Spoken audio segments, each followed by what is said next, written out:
Assalamualaikum warahmatullahi wabarakatuh. Pada video kali ini saya Nurdinawati, CGP Angkatan 10 Pemerintah Kabupaten Kepulauan Selayar akan melakukan aksi nyata 2.3 kompetensi coaching untuk supervisi akademik. Nah, rekan yang akan saya supervisi kali ini adalah Ibu Nur SK Intan selaku guru kelas 11 TKJ 2 SMK Negeri 1 Kepulauan Selayar. Ibu Nur SK Intan, selamat pagi. Bagaimana kabarnya hari ini? Selamat pagi Bu, alhamdulillah sangat baik dan sehat. Alhamdulillah ya Bu. Oh iya, kapan Ibu mengajar? Saya rencana akan melakukan supervisi di proses mengajar Ibu di mata pelajaran Ibu. Misalnya saya rencana mengajar sebentar jam 10.25 di kelas 2 TKJ 2. Oh baik Ibu SK, kalau begitu saya ingin menanyakan yaitu mata pelajaran Ibu kali ini apa dan kemana? Mata pelajaran yang saya ajar ini Mapel Teknologi Layanan Jaringan dengan tema Ragam Komunikasi Data. Bisa Ibu jelaskan tujuan pembelajaran kali ini? Tujuan pembelajaran dari Mapel Teknologi Layanan Jaringan yang pertama, memahami ragam aplikasi komunikasi data. Kemudian yang kedua, menyajikan karakteristik ragam aplikasi komunikasi data. Baik, itu menarik sekali temanya. Baik, kalau Ibu sudah menetapkan metode pembelajaran, nah yang akan dilaksanakan nanti untuk mencapai tujuan Ibu. Jadi metode pembelajaran yang saya gunakan kali ini pada Mapel Teknologi Layanan Jaringan tersebut adalah metode discovery learning, di mana peserta didik akan menggali informasi terkait tema pembelajaran Mapel yang saya ajarkan, kemudian metode diskusi, dan setelah diskusi akan dipresentasikan di depan kelas. Saya kira begitu. Oh baik Ibu SK, sekarang kalau boleh saya tahu langkah apa saja yang Ibu persiapkan untuk pelaksanaan pembelajaran kali ini? Saya mempersiapkan rencana pembelajaran yaitu mempersiapkan RPP, presentasi tentang jaringan komunikasi data. Saya juga melakukan pembagian kelompok supaya melakukan pembelajaran secara berdiskusi, kemudian seperti kinestik, auditory, dan visual yang saya bagi dalam perkelompok tersebut Untuk memudahkan pembelajarannya. Baik Ibu SK, pertanyaan saya selanjutnya, area apa yang ingin Ibu SK kembangkan dalam pembelajarannya? Ada yang perlu saya kembangkan. Pertama, dalam motivasi siswa, saya mengembangkan sebelum pembelajaran kita membaca doa, kemudian melakukan ice breaking supaya anak-anak, para peserta didik semangat dalam mengawali pembelajarannya mengenai mapel pelajaran yang saya ampu. Kemudian pada tahap inti saya akan membagi siswa secara berkelompok dan melakukan metode discovery learning, di mana kemudian siswa akan memahami gaya belajar kinestik, auditory, dan visual dengan melakukan praktik di lab laboratorium LJKT, sehingga akan saya lakukan pembelajaran berdiferensiasi agar peserta didik mencapai tujuan pembelajaran sesuai apa yang diharapkan. Baik Ibu SK, menarik sekali pembicaraan kita hari ini. Ini adalah lembaga observasi yang bisa Ibu SK tandatangani sebagai pertanggungjawabkan. Dan untuk sesi observasi ini ya Bu, selanjutnya di hari Senin sebentar saya akan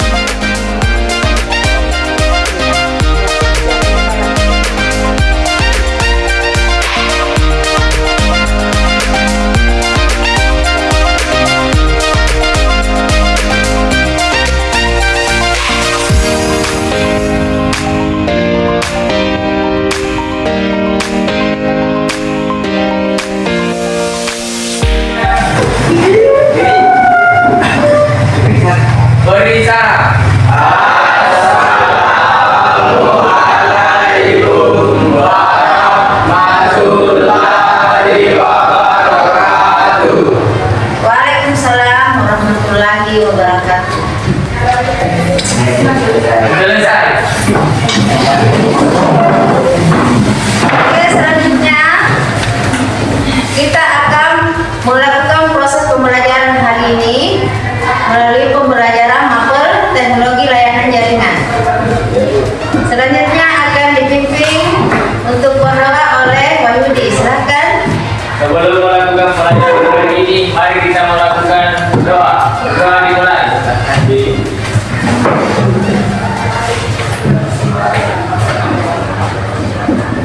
Ini adalah baiknya kita melakukan speaking.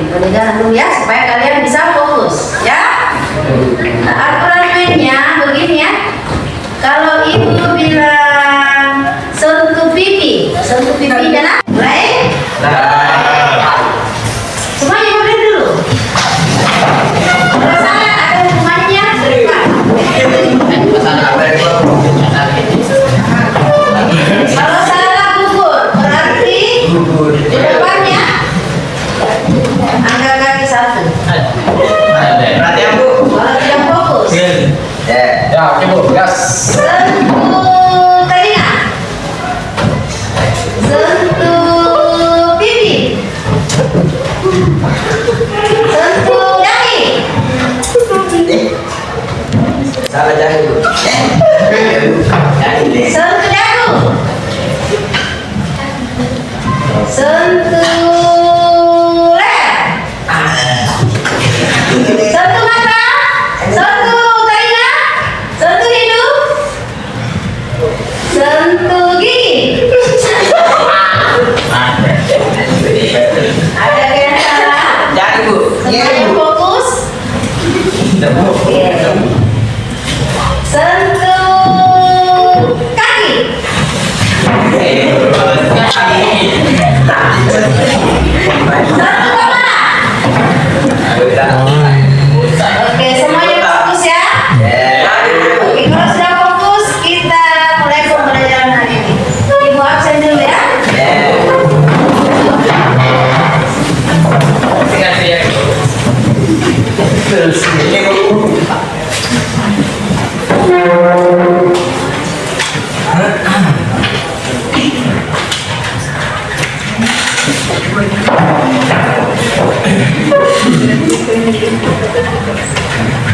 Ahmad Reza Pahlevi, Hadir Bu. Datang. Ishak, Taskim. Terus ini. Fairuz, Dirkiawan, Hari Alfa Bu. Kiranya Taskim Bu. Gilang, Terus hadir Bu. Ilbar, Hadir Bu. Ilham Hafiz, Bu. Fikri, Koma. izin atau apa? Koma Bu. Naik koma. Sakit.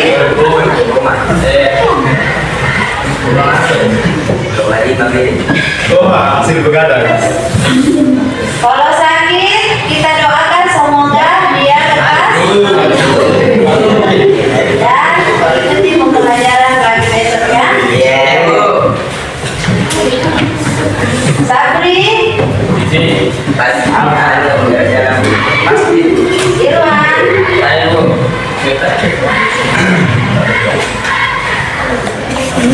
Hairul, Wahyudi, Ashar, Fitra. Ya, kita doakan juga supaya dia lekas sembuh.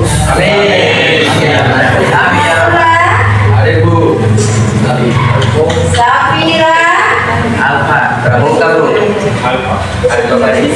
Salsa, Pandi, Rahmatia, sakit. Ada izinnya tadi ya, kalau tidak sakit dari kelasmu. Rian,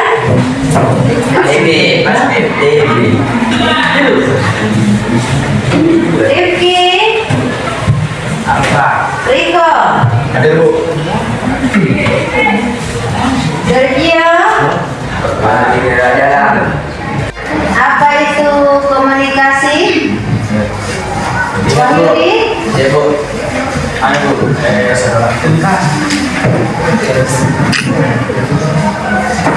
komunikasi adalah percakapan antara. Silakan disambung.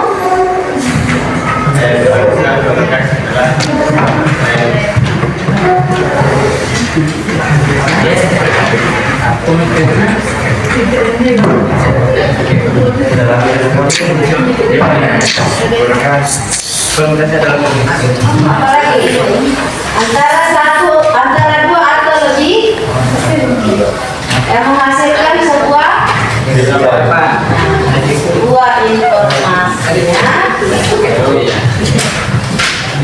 Kemudian komunikasi ini dibagi dalam beberapa bagian. Ada menurut jenisnya, ada komunikasi dalam jaringan. Kemudian kelompok yang paling belakang, komunikasi dalam jaringan ada dua. Ada komunikasi sinkron dan asinkron. Ada yang tahu contohnya komunikasi sinkron? Narasa? Komunikasi sinkron.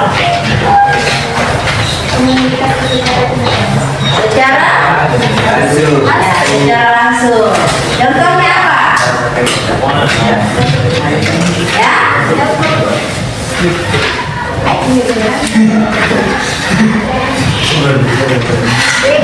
Apa lagi? Messenger ya? Oke. TikTok, Messenger, dan sebagainya. Banyak contohnya ya. Kalau komunikasi asinkron, siapa yang bisa sebutkan contohnya? Sudah. Ya, surat. Apalagi habis? Jangan malu-malu nak. Apalagi? Tidak langsung. Forum. Ya. Oke, kita lanjut. Bagaimana tugas kalian untuk kerja kelompoknya? Bisa dipresentasikan di atas? Sudah dikerjakan laporannya? Ada laporan yang sudah saya minta dibikin di rumah kemarin? Adakah yang sudah selesai? Silakan presentasikan kelompoknya di atas. Kelompoknya Salsa ada? Sudah laporannya?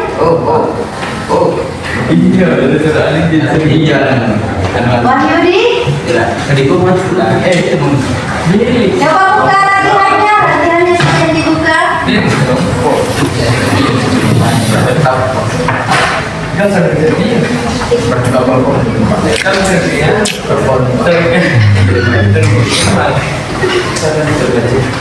Silakan presentasikan tugas yang pertama saja. Coba silakan. Wahyudi naik ke atas. Ya.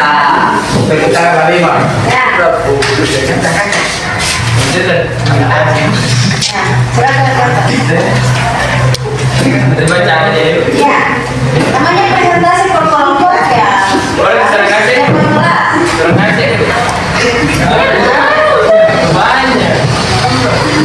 Semua kelompok hasilnya tadi perwakilan satu orang.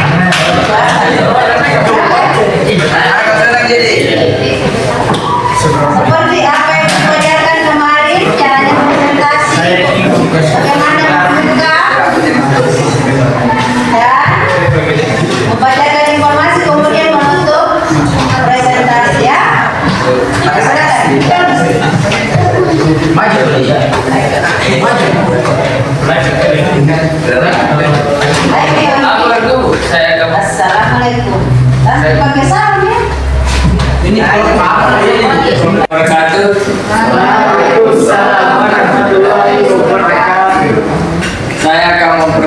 memperhatikan hasil kerja kelompok kami.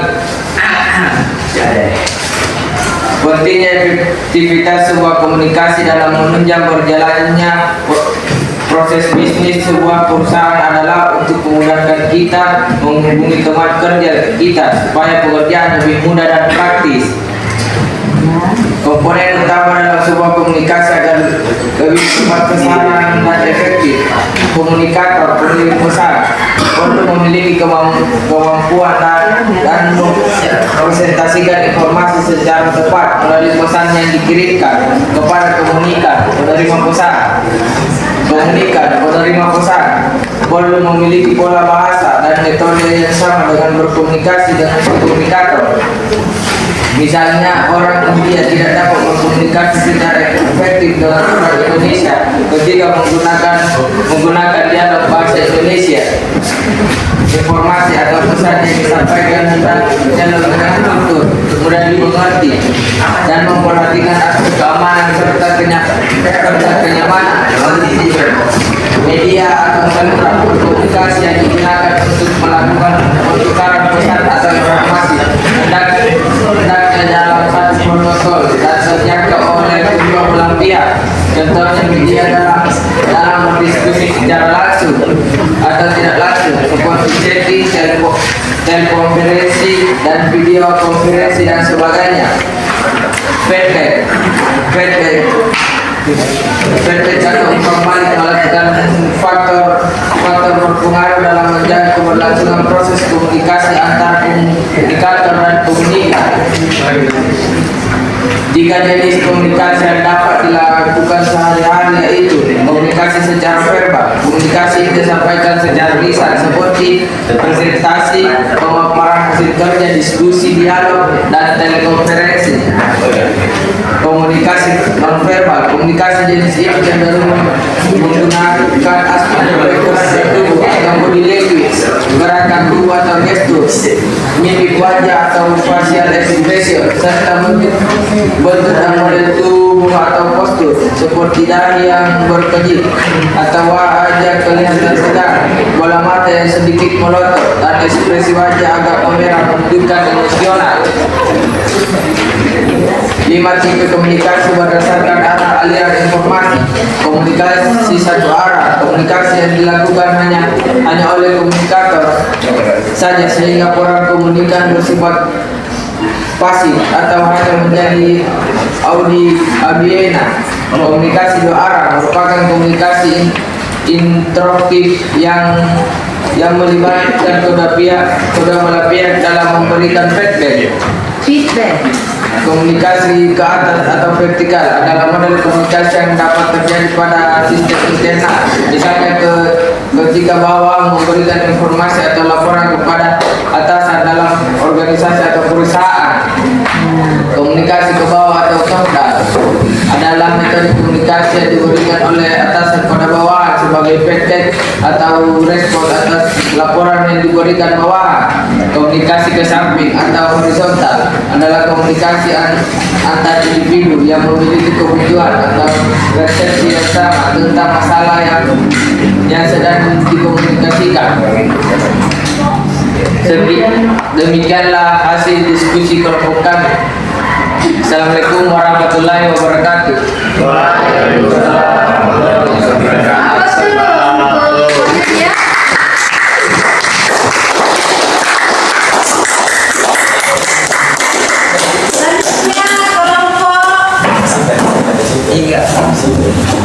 Tiga. Supitra. Berikutnya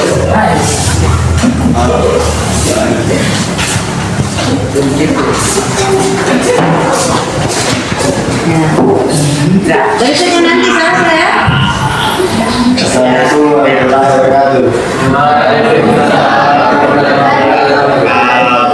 Saya akan mempresentasikan hasil dari kelompok kami tentang elemen-elemen pada komunikasi data.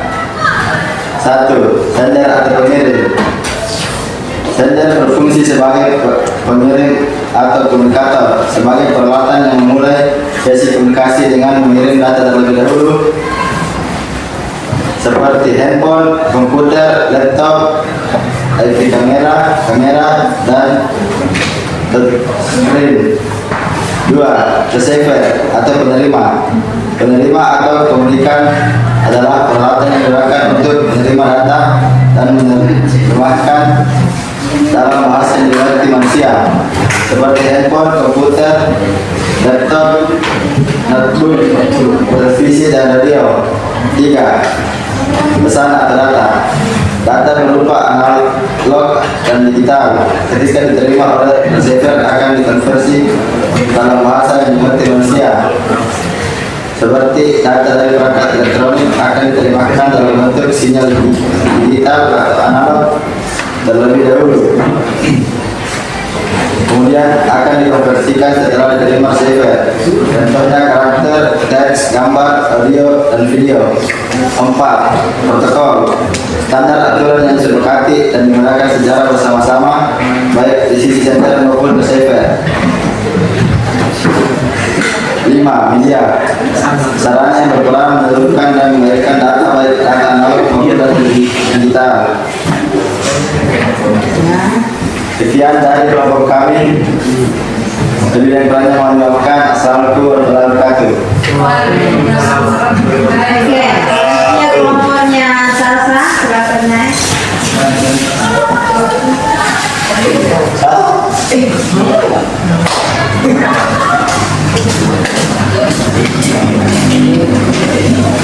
Assalamualaikum warahmatullahi wabarakatuh. Baiklah, saya akan mempresentasikan hasil kerja kelompok kami. Uraikan aplikasi Skype. Skype merupakan aplikasi pengumpulan pesan instan yang memungkinkan Anda mengirimkan pesan kepada seseorang di seluruh dunia secara real time. Skype perangkat lunak yang memungkinkan percakapan dunia. 2. Uraikan perbedaan video Skype dan Google Hangout. Aplikasi Hangout lebih mudah dipahami dan tidak terlalu banyak fitur dibandingkan Skype, sehingga mudah dipelajari dan digunakan di sisi lain. Sedangkan Skype memungkinkan Anda memasuk dan mengedit pesan yang telah Anda kirim. Anda juga dapat menanggapi pesan dengan berbagai emoji dan mengecek pesan serta menuliskannya. Sekian dari presentasi kelompok saya. Lebih dan kurangnya mohon maaf. Assalamualaikum warahmatullahi wabarakatuh. Waalaikumsalam.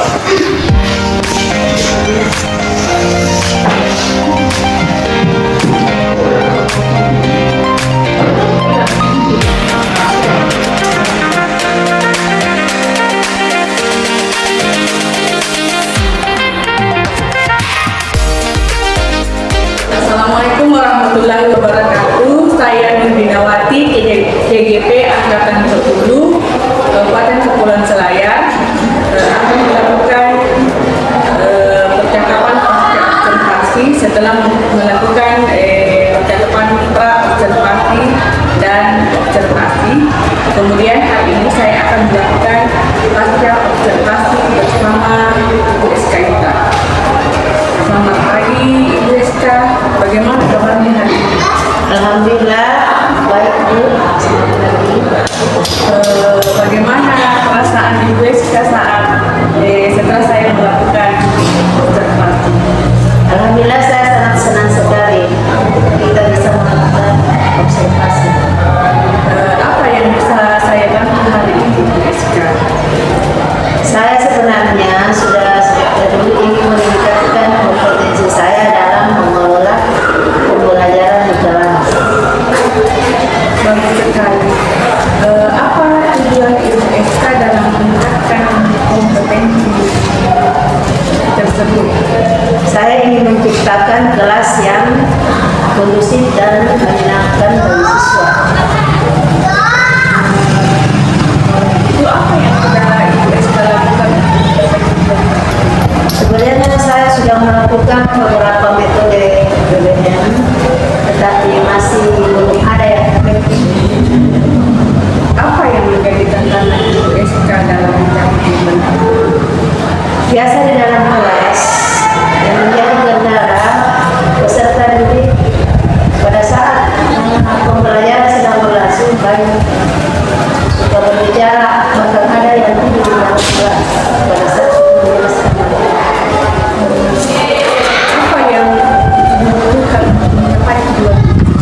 saya membutuhkan sebuah strategi yang bisa mengendalikan mental peserta didik agar jangan suka berbicara pada saat proses pembelajaran berlangsung. Sekarang kita bahas ya cara mengendalikan siswa yang suka bicara di dalam kelas, apalagi pada saat pembelajaran berlangsung. Pertama, kita perlu memahami bahwa siswa bicara saat belajar berlangsung. Apa karena mereka tidak memahami materi apakah karena mereka bosan atau apakah ada yang benar pada tema? Menurut saya pikir mereka kebanyakan belum memahami materi pelajaran yang saya jelaskan. Dan kemudian kita perlu memberikan penjelasan yang lebih jelas ya. Ya, betul. Kita juga bisa menggunakan metode pembelajaran bervariasi. Misalnya saya akan mencoba strategi tersebut. Terus apa lagi yang kemudian kita lakukan di dalam selain Saya memberikan metode visualisasi dengan cara berkelompok, kemudian suatu masalah mereka memecahkan masalah saya juga memberikan praktik